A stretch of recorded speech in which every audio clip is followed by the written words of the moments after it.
Bonjour, c'est Ursule encore. On est le 31 janvier 2024. Alors, je viens sur la trompette aujourd'hui encore et je viens proclamer le retour de notre Seigneur Jésus-Christ. Amen et alléluia, soyons tous bénis, soyons remplis de sa joie. Amen.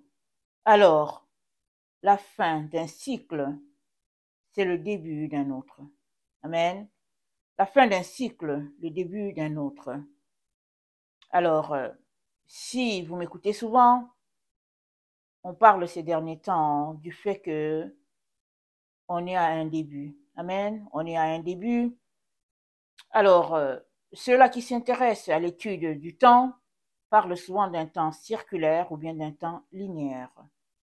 Alors, moi, je ne vais pas entrer là-dedans parce que je ne m'y connais pas. Je sais seulement que Dieu est le maître des temps, il est le maître des circonstances. Et c'est lui qui change les temps, qui les établit, et il a pris le temps, une portion de l'éternité qu'il a donnée à l'homme. Amen. Et il nous a bénis avec cette portion de l'éternité afin que nous puissions le connaître, découvrir tout ce qu'il a pour nous et après retourner à lui. Voilà comment il nous a donné, n'est-ce pas, de gérer le peu de temps que nous avons.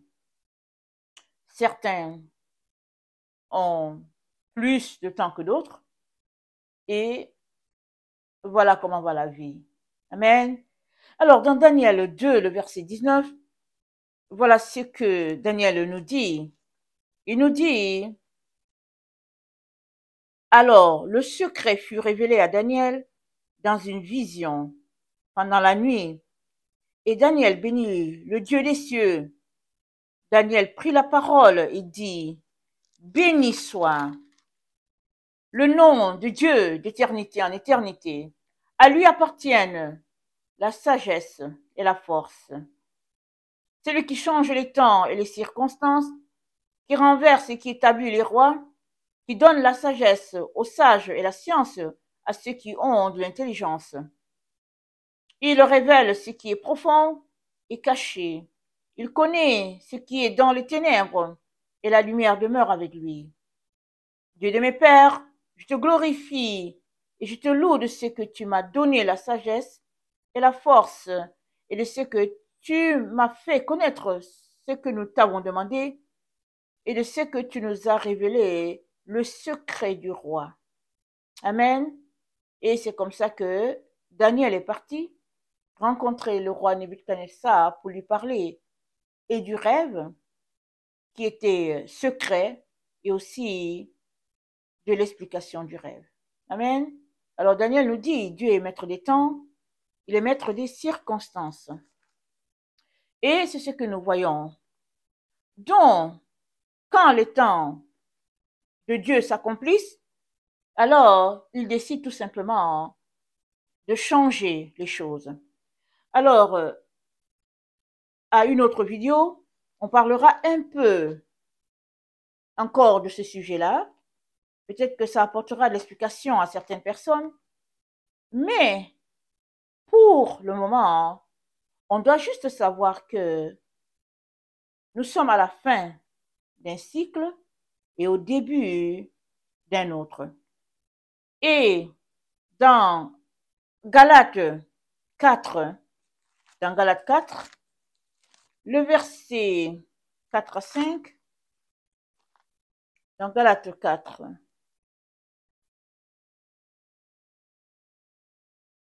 c'est moi,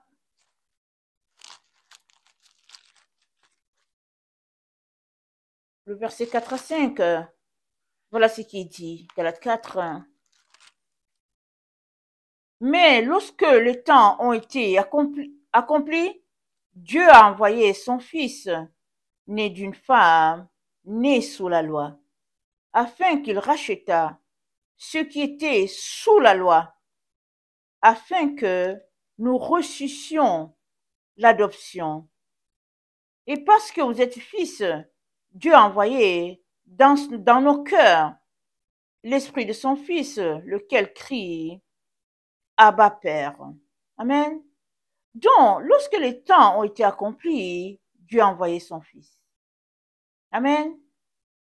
Afin que il nous racheta et que nous reçussions l'adoption.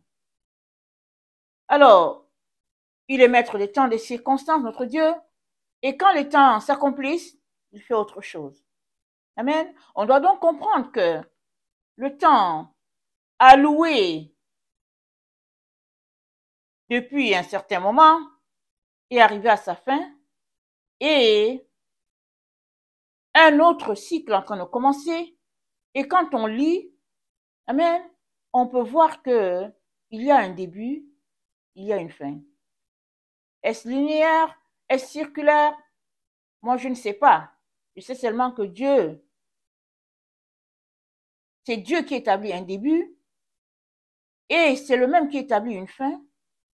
Et il nous dit qu'alors que nous sommes à la fin, il nous dit de saisir la roue qui a son début, la nouvelle roue, le nouveau cycle. Amen. Alors, dans Ecclésiaste 3, Ecclésiaste, c'est juste après Proverbe. Dans Ecclésiaste 3, voilà ce que notre Dieu nous dit. Au verset 10, il dit, j'ai vu à quelle occupation Dieu soumet les fils de l'homme. Il fait toutes choses bonnes en son temps. Même il a mis dans leur cœur la pensée de l'éternité. Bien que l'homme ne puisse pas saisir l'œuvre de Dieu, bien que l'homme ne puisse pas saisir l'œuvre que Dieu fait du commencement jusqu'à la fin, j'ai reconnu qu'il n'y a de bonheur pour eux qu'à se réjouir et à se donner du bien-être pendant leur vie. Mais que si un homme mange et boit et jouit du bien-être au milieu de tout son travail, c'est là un don de Dieu. J'ai reconnu que tout ce que Dieu fait durera toujours, qu'il n'y a rien à y ajouter et rien à y retrancher, et que Dieu agit ainsi afin qu'on le craigne. Ce qui est déjà été, ce qui est a déjà été, et ce qui sera a déjà été. Et Dieu ramène ce qui est passé. Donc voilà, tout part d'un point, ça fait un cycle, ça s'en va et puis ça revient. Et on est à un début d'un cycle et Dieu invite tous ses enfants à saisir la roue à son début. Et qu'est-ce qu'il y a de début à cette roue? Il y a que les choses vont désormais se passer comme Dieu l'a conçu à l'origine. Amen. Comme Dieu l'a conçu à l'origine. Alors, il y a eu une faille qui s'est passée à quelque part, on va voir ça dans l'autre vidéo, si bien que les humains ont marché selon cette faille-là qui s'est passée. Amen. Et je ne sais pas combien d'années cela a duré, n'est-ce pas? Certains parlent de 7000 ans, d'autres parlent de 10 000, d'autres parlent de beaucoup plus que cela. Donc, Dieu seul sait depuis quand la faille s'est passée et toutes les conséquences que cela a apporté à la création. Même cela a infecté l'être humain. Cela a affecté l'être humain. Et maintenant, Dieu invite tout cela, créé à son image, à saisir le plan de Dieu et à marcher selon le plan de Dieu. Afin, n'est-ce pas, de participer pleinement à ce que Dieu a conçu dès le début. Amen. Donc, nous sommes à un nouveau cycle, un nouveau timing, selon le merveilleux plan de notre Dieu. Amen. Alors, dans 2 Pierre 3, le verset 10, Voilà ce qui est dit. Dans 2 Pierre 3, le verset 10. C'est l'épître de Pierre, ok? Dans 2 Pierre 3, le verset 10. Voilà ce que notre frère nous dit. Il nous dit, le jour du Seigneur viendra comme un voleur. En ce jour, les cieux passeront avec fracas, les éléments embrasés se dissoudront, et la terre avec les œuvres qu'elle renferme sera consumée. Puisque donc toutes ces choses doivent se dissoudre, qu'elles ne doivent pas être la sainteté de votre conduite et de votre piété, tandis que vous attendez et hâtez l'avènement du jour du Seigneur, pardon, du jour de Dieu, à cause duquel les cieux enflammés se dissoudront et les éléments embrasés se fondront. Mais nous attendons, selon sa promesse, de nouveaux cieux, une nouvelle terre où la justice habitera. C'est pourquoi, bien-aimés, en attendant ces choses, appliquez-vous à être trouvés par lui sans tache et irrépréhensible dans la paix. Croyez que la patience de notre Seigneur est votre salut, comme notre bien-aimé frère Paul vous l'a aussi écrit selon la sagesse qui lui a été donnée. Amen. Alors, le jour du Seigneur viendra comme un voleur.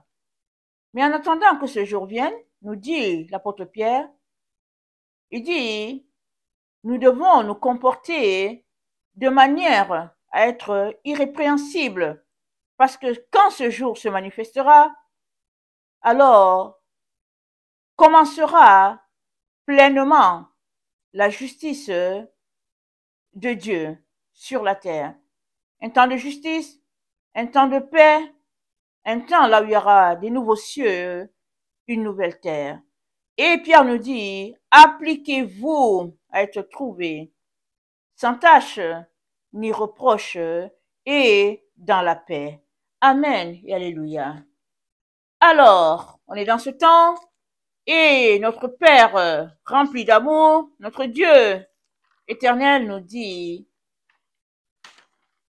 de ne pas laisser passer le cycle dans lequel nous nous trouvons et de le prendre à son début afin, amen, d'être à ce départ.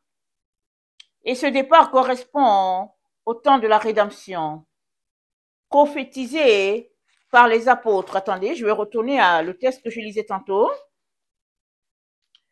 Et c'est un temps prophétisé, c'est pas un temps qu'on vient d'entendre. Les apôtres savaient déjà que ce temps arrivait et nous sommes, n'est-ce pas, la génération qui allons commencer ce temps par la grâce de Dieu. Amen. Et le Seigneur nous invite à laisser, à laisser les choses qui se passent sur la terre et à embrasser celles qui se passent au ciel. C'est dit au verset 9. Donc, excusez-moi, je suis en train de regarder mon verset. Le Seigneur ne tarde pas dans l'accomplissement de la promesse, comme quelques-uns le croient, mais il use de patience envers vous, ne voulant pas qu'aucun périsse, mais voulant que tous arrivent à la repentance. Amen. Le Seigneur veut que tous arrivent à la repentance. Alors, c'est pourquoi il use de patience.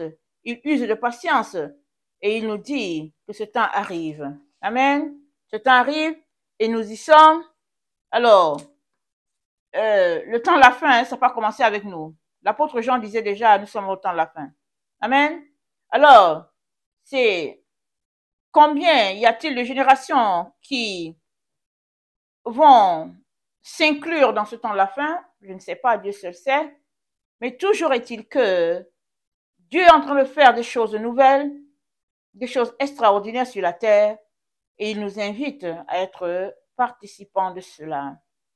Alors, donc, Le péché originel, n'est-ce pas, a été inclus dans le cycle dans lequel, ou bien le cycle qui est en train de passer, le péché originel a été inclus dedans. Amen. Mais à l'origine, il n'y avait pas de péché. Et le nouveau cycle qui est en train de commencer, c'est un cycle sans péché. Amen. C'est un cycle où Dieu nous demande de laisser de côté les choses de la chair et d'embrasser les choses de l'esprit. On va aller lire le livre de Esdras. C'est 4 Esdras, excusez-moi. Alors, 4 Esdras, c'est dans le livre de Tob, mais vous pourrez trouver ça en ligne. 4 Esdras 7, voilà ce qui est dit. Excusez, 4 Esdras 7. Au verset 112. Alors, 4 Esdras 7, le verset 112. Il me répondit, c'est un ange qui parle avec Esdras. Il me répondit, le monde présent n'est pas la fin, et la gloire divine n'y demeure pas constamment. C'est pourquoi ceux qui en étaient capables ont prié pour les faibles. Le jour du jugement sera la fin de ce temps-ci, et le commencement du temps immortel à venir, où la corruption aura disparu, où l'intempérance aura été abolie et l'incroyance retranchée, mais où la justice aura grandi et la vérité se sera levée. Alors donc personne ne pourra plus avoir pitié de celui qui aura été vaincu au jugement, ou nuire à celui qui aura vaincu. Amen. Et dans 4 Esdras 6, 4 Esdras 6, le verset 13. 4 Esdras 6, le verset 13. Voilà ce qu'il dit.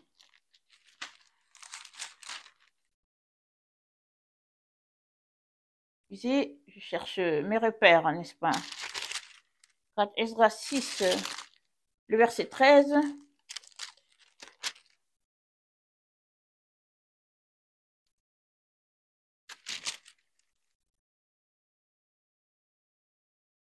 C'est dit.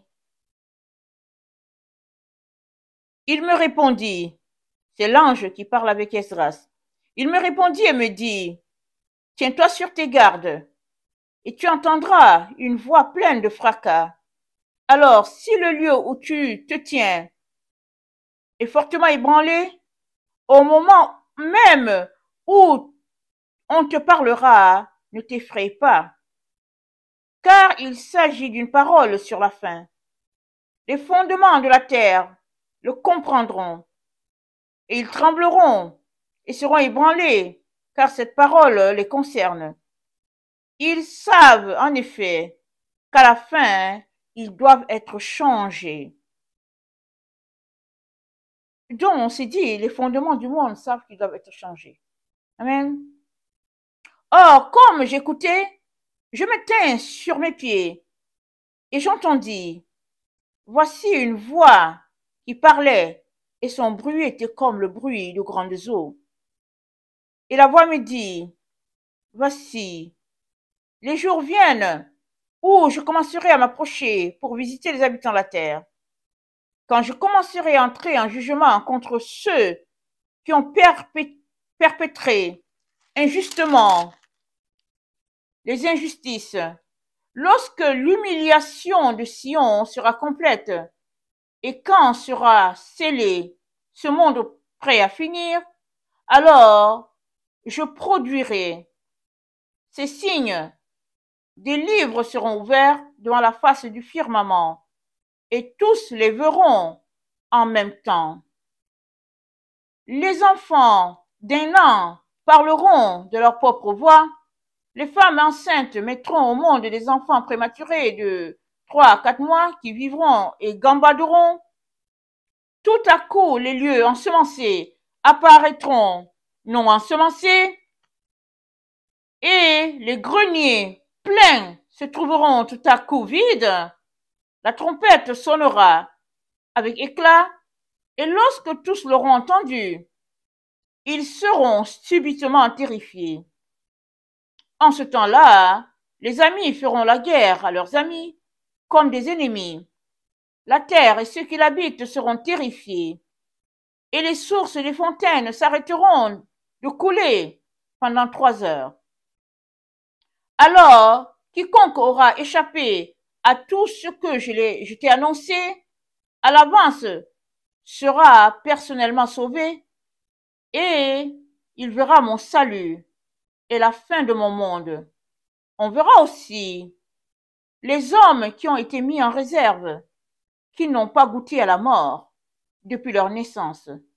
Le cœur des habitants de la terre sera transformé et mis dans une autre disposition, car le mal sera détruit et la fraude abolie. La foi fleurira, la corruption sera vaincue et la vérité, si longtemps sans fruit, se manifestera. Or, comme il me parlait, voici que peu à peu le lieu sur lequel je me tenais était ébranlé. Et il me dit, je suis venu pour te montrer cela, aussi la nuit prochaine. Donc, voilà. Alors, Esdras est au courant de tout ce qui va se passer sur la terre. Amen. Et Esdras, il a vécu du temps de Néhémie. Et nous n'avons pas ce livre-là dans notre Bible, mais il est quand même dans la Bible Tob. Et puis, ben voilà, tout ce que cela contient comme vérité divine, comme dans le plan de Dieu, n'est-ce pas? Et dans 4 Esdras 7, le verset 3, voilà ce que notre Dieu nous dit. Il dit, 4 Esdras 7, verset 3, il me dit, il y a une mer en un lieu spacieux. Elle est vaste et immense. Son accès, toutefois, est situé en une passe étroite. Il est semblable à un fleuve. Si quelqu'un veut vraiment accéder à cette mer, la voir ou la dominer, comment pourra-t-il parvenir au large s'il ne franchit la passe? Autre chose encore, il y a une ville bâtie et située dans un lieu plat qui est pleine de toutes sortes de biens. Son accès, toutefois, est étroit et escarpé, en sorte qu'il est bordé à droite par du feu et à gauche par une eau profonde. Il y a un lieu unique. Il y a un seul et unique sentier situé entre eux, c'est-à-dire entre le feu et l'eau. Ce sentier n'est pas plus large que l'empreinte d'un pied humain. Si cette ville est donnée en héritage à un homme, l'héritier ne devra-t-il pas franchir d'abord le passage dangereux pour entrer en possession de son héritage? Je dis, oui, Seigneur. Et il me dit, il en a ainsi du lot. Il me dit, il en est ainsi du lot d'Israël. Pour eux, en effet, j'ai fait le monde. Et lorsqu'Adam transgressa mes décrets, ce qui avait été fait fut jugé. Alors, les accès de ce monde devinrent étroits, douloureux et pénibles, peu nombreux même, mauvais, pleins de dangers et munis de grandes souffrances. Les accès du monde supérieur, eux, sont spacieux, sûrs, et ils donnent la jouissance de l'immortalité. Si donc les vivants ne franchissent pas ces passages étroits et trompeurs, ils ne pourront pas recevoir ce qui a été mis en réserve pour eux. Toi donc, maintenant, pourquoi te troubles-tu alors que tu es corruptible? Pourquoi t'agites-tu alors que tu es mortel? Pourquoi n'as-tu pas pris à cœur ce qui arrivera au lieu de ce qui est dans le présent? Je répondis, Seigneur et Maître, voici que tu as décrété dans ta loi que les justes hériteront de ces biens, mais que les impies périront. Les justes supporteront les passages étroits dans l'espérance des lieux spacieux. Ceux qui ont agi avec impiété ont souffert aussi des passages étroits, mais ils ne verront pas les lieux spacieux. Amen. Donc, toutes les épreuves par lesquelles l'être humain passe sur cette terre, amen, c'est pour une sélection, c'est pour une sélection pour un monde meilleur. Alors, ceux-là qui réussissent à traverser ces passages étroits vont se retrouver de l'autre côté, et ceux qui ne réussiront pas, ben voilà, ils n'auront pas accès. C'est ça que la parole de Dieu dit. Alors, donc, dans les temps où nous nous trouvons, Dieu est en train de tout mettre, n'est-ce pas, en place pour que ce nouveau monde là prophétisé puisse commencer, si on peut le dire ainsi. Et pour que ces enfants ne ratent pas ces moments, il leur dit, c'est le temps où cette chose va se passer. Beaucoup d'enfants de Dieu, quand ils lisent les prophéties, pensent que les choses vont arriver du tic au tac. Mais il y a des prophéties où Dieu fait venir la chose. Il y a aussi des prophéties où l'enfant de Dieu a besoin de poser un pas pour que la chose puisse s'accomplir.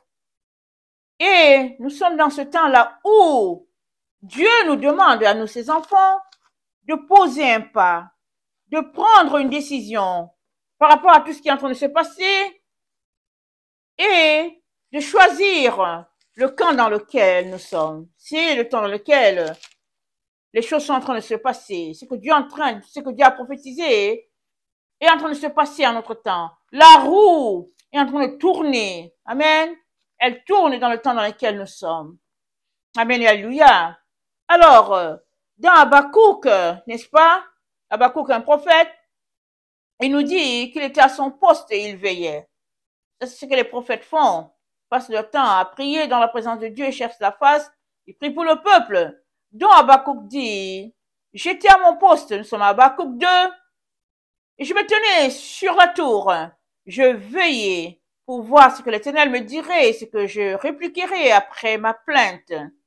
L'Éternel m'adressa la parole et il dit, écris la prophétie, grave-la sur les tablettes, afin qu'on la lise couramment, car c'est une prophétie dont le temps est déjà fixé. Elle marche vers son terme, elle ne mentira pas. Si elle tarde, attends-la, car elle s'accomplira certainement. Voici mon âme s'est enflée. Pardon, voici son âme s'est enflée. Elle n'est pas droite en lui, mais le juste vivra par la foi. Amen et alléluia. Alors, Habakkuk est à son poste et il prie, il cherche la face de Dieu pour comprendre qu'est-ce qui se passe, Seigneur. Alors, il cherche la face de Dieu et Dieu lui dit, écris la prophétie. Écris-la, elle va se réaliser et puis attends-la. Amen. Dieu lui dit, les choses vont changer, attends-la. Et c'est quoi cette prophétie dont il est question? La prophétie dont il est question se trouve dans Habakkuk 2, le verset 14, Dieu lui dit, la terre sera remplie de la connaissance de la gloire de Dieu, comme le fond de la mer par les eaux qui la couvrent. Dieu lui dit, les choses vont changer. Amen. Les choses vont changer. Et sur la terre, il n'y aura que la connaissance de Dieu. Ça sera rempli. C'est certain, ça va arriver. Il dit, écris, et puis attends. C'est ça que Dieu dit à Habakkuk. Les temps vont changer. Ils ne seront pas comme tu les connais là, Habakkuk. Ils ne seront pas comme tu les vois là où le mal est partout. Ça va changer. La gloire de Dieu sera partout. Amen. Et puis Dieu dit à Habakkuk, écris cela et attend cela. Amen et alléluia. C'est la même chose que Dieu, amen, est en train de nous dire aujourd'hui. Il nous dit ce que Habakkuk a prophétisé, alors qu'il attendait, alors qu'il priait, il nous dit, nous y sommes. Ce temps est arrivé, amen, le temps où la roue est en train de changer, et à nous, il nous dit, non pas d'attendre, il nous dit, d'embarquer, de sauter sur la roue, afin que nous puissions être les éléments de ce changement-là. Il nous dit, embarquez, ne laissez pas passer la roue. Il dit, faites partie du changement et emportez avec vous dans ce changement le plus grand nombre autour de vous. C'est ce que Dieu est en train de nous dire. Alors, il dit, c'est résolu, c'est arrêté, c'est en train de se passer. Parce que cette roue dont il est question refaire au temps de la rédemption, au temps de ce changement-là, où le mal ne sera plus sur la terre, mais que il n'y aura que justice de Dieu, il n'y aura que vérité, il n'y aura que lumière, il y aura un peuple nouveau sur la terre qui marchera non selon les lois de mensonges, de ténèbres, les lois de duplicité, mais il y aura ce peuple-là sur la terre qui marchera selon les lois de leur Dieu, c'est-à-dire des citoyens de Dieu sur la terre, mais vivant comme au ciel parfaitement, comme cela est établi. Alors, voilà ce que Dieu nous dit. Faites partie de la roue et puis ne vous laissez pas distraire, ne vous laissez pas séduire par tout ce qui se passe autour de vous et qui se passera encore de manière plus intense parce que Dieu est en train de faire de nouvelles choses. Alors, l'ennemi aussi étant déchaîné, va en faire d'autres encore plus accentuées, mais Dieu nous dit de ne pas nous laisser distraire par cela, mais tout simplement de sauter dans la roue, amen, et puis d'être auteur de changement et de nous réjouir de ce changement et puis d'investir pour que ce changement soit pour beaucoup. Amen et alléluia. Et nous sommes dans ce temps-là et quel est le jour où ça va arriver? Certains vont demander, mais c'est quel jour? On ne sait pas quel est le jour où ça va arriver, n'est-ce pas? On sait seulement que Dieu a dit qu'il y aura, attendez, je vais lire dans Zacharie, il dit, dans tout le pays, dit l'Éternel, les 2 tiers seront exterminés et périront, et l'autre tiers restera. Je mettrai ce tiers dans le feu, je le purifierai comme on purifie l'argent, je l'éprouverai comme on éprouve l'or, il m'invoquera, amen, et je l'exaucerai. Je dirai c'est mon peuple, il dira l'Éternel est mon Dieu, et Dieu veut que tu sois ce peuple. Amen, il t'invite à être ce peuple, cette race pure, sans tache, cette tache, amen, qui s'identifie comme les enfants de leur père. Amen, une tache, une race sans tache, une race purifiée, telle que Jésus-Christ l'a accompli à la croix. Allons-y dans Éphésiens 5, amen. Notre frère Paul nous le rappelle parfaitement dans Éphésiens 5. Il nous donne la raison pour laquelle Christ est venu mourir et comment il a racheté son église, son épouse. Alors, Éphésiens 5, le verset 23. Alors, car le mari est le chef de la femme, comme Christ est le chef de l'église, qui est son corps et dont il est le sauveur. Or, de même que l'église est soumise à Christ, les femmes aussi doivent l'être soumises, doivent l'être à leur mari en toutes choses. Marie, aimez vos femmes, comme Christ a aimé l'église et s'est livré lui-même pour elle, afin de la sanctifier par la parole, après l'avoir purifiée par le baptême d'eau, afin de faire paraître devant lui cette église glorieuse, sans tache, ni ride, ni rien de semblable, mais sainte, irrépréhensible. Amen. Voilà ce qu'est l'église de Jésus-Christ. Jésus-Christ l'a purifiée, il l'a sanctifiée, il l'a mise vraiment à un piédestal et il nous invite tous à faire partie de cette église-là pure. Amen. À toi de décider. À toi de décider.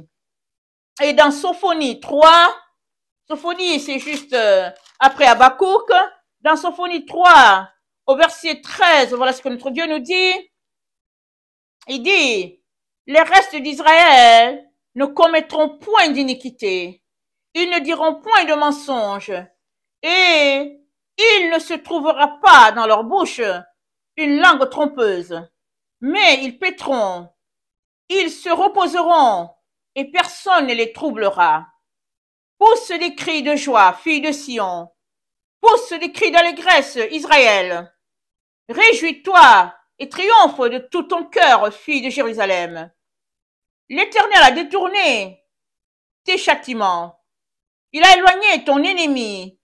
Le roi d'Israël, l'Éternel, est au milieu de toi.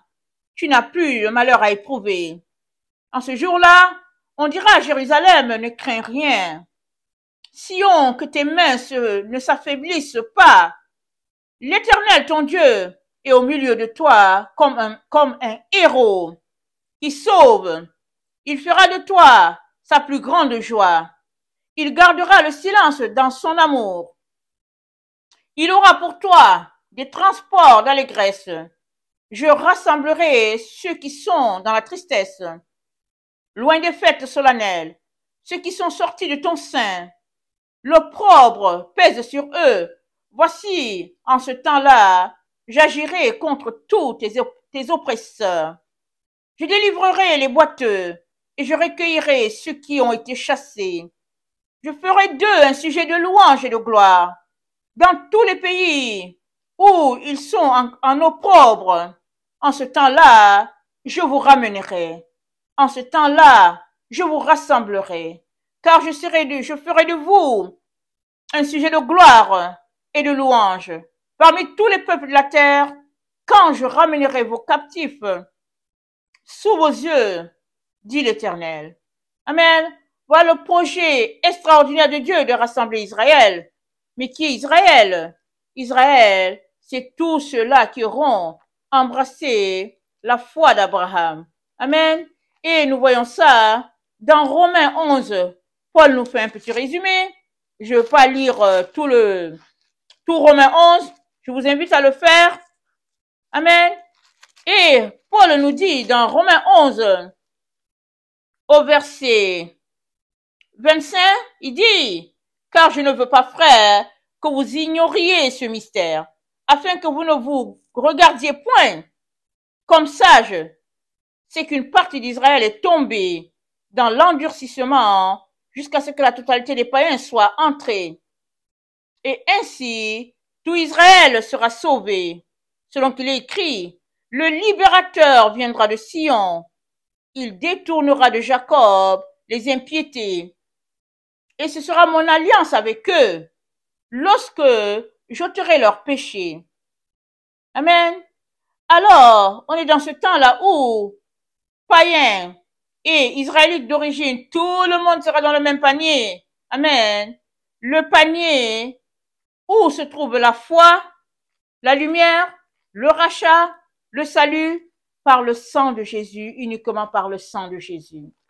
Alors, tu es invité, n'est-ce pas, à te joindre à ce que Dieu est en train de faire, parce qu'on est dans le temps prophétisé dans Jérémie 31, où l'Éternel dit, voici les jours viennent, dit l'Éternel, où je ferai avec la maison d'Israël et la maison de Juda une alliance nouvelle, non comme l'alliance que je traitais avec leur père le jour où je les saisis par la main pour les faire sortir du pays d'Égypte, alliance qu'ils ont violée. Quoique je fusse leur maître, dit l'Éternel, mais voici l'alliance que je ferai avec la maison d'Israël. Après ces jours-là, dit l'Éternel, je mettrai ma loi au-dedans d'eux. Je l'écrirai dans leur cœur. Je serai leur Dieu. Ils seront mon peuple. Celui-ci n'enseignera plus son prochain, ni celui-là son frère en disant, connaissez l'Éternel. Car tous me connaîtront, depuis le plus petit jusqu'au plus grand de l'Éternel. Car je pardonnerai leurs péchés, je pardonnerai leur iniquité, et je ne me souviendrai plus de leurs péchés. Amen. Alors, voilà le temps dans lequel nous sommes. Et c'est un temps historique. Amen. Un temps que les apôtres ont attendu. Amen. Et nous sommes bénéficiaires de ce temps. Et Dieu te dit, choisis de sauter dans la roue. Amen. La roue du renouveau, la roue du changement, la roue du nouveau départ. Parce que nous sommes à la fin de ce cycle et au début d'un autre. Et je terminerai par te donner ce passage de Daniel. Amen. Prophétisé, qui nous présente bien le temps dans lequel nous sommes. Allons-y dans Daniel 8. Et je vais terminer avec cela, n'est-ce pas? Dans Daniel 8, c'est dit, au verset 23, à la fin de leur domination, lorsque les pécheurs seront consumés, il s'élèvera un roi impudent et artificieux. Alors, lorsque les pécheurs seront consumés, ça veut dire, lorsque cette étape de péché ne sera plus, amen, il y aura un roi qui va s'élever. Ça veut dire qu'il y a un temps qui prend fin et il y a un autre qui va commencer. Voilà ce que le Seigneur aimerait que tu saches. Alors, pour ceux-là qui veulent savoir, qui veulent avoir plus de détails, c'est sûr et certain que s'ils prennent le temps devant le Seigneur va leur expliquer tout ce qu'il est en train de faire, s'il le veut. Mais, pour ce que moi j'ai à apporter, je viens annoncer, n'est-ce pas, et puis encourager tout un chacun à ne pas négliger le temps de Dieu, à ne pas négliger ce que Dieu est en train de faire et à s'accorder parfaitement avec son plan pour chacun d'entre nous. Que le Seigneur bénisse sa parole. Maranatha. Jésus revient. Amen. Alléluia. Amen.